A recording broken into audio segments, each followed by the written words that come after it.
Hey guys, I'm Brent. Welcome to the Daily Devo, and today we're going to be talking about Mount Moriah.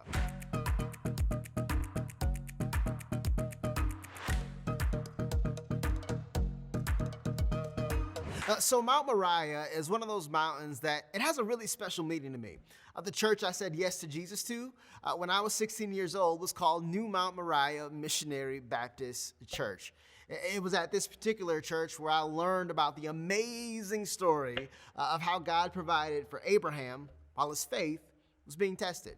You see, after waiting years in his old age for he and his wife Sarah to have a son, in Genesis chapter 22, God tells him to go and sacrifice his one and only son named Isaac, who he had been waiting years to have.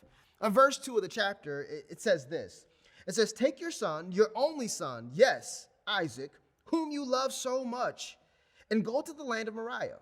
Go and sacrifice him as a burnt offering on one of the mountains, which I will show you."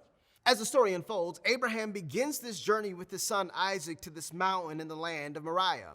Now, as they're journeying, Isaac notices they have the wood, and they've even got the fire, but he asks his father, "Where's the sacrifice?" So full of faith, Abraham replies to his son's concerns by telling him not to worry. Watch this.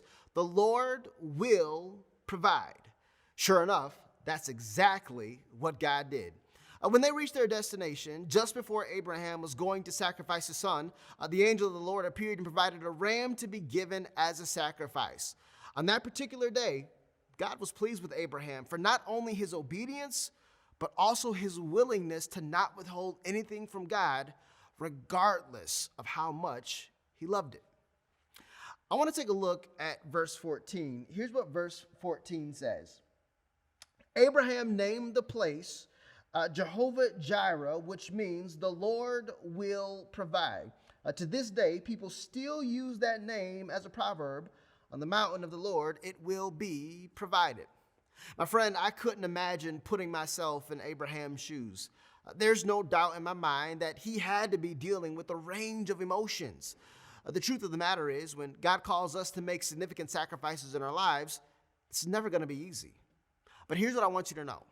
When God calls you to make a sacrifice, he's not trying to take something from you. He's trying to get something to you. You see, on that day, Abraham was given a promise of many more sons.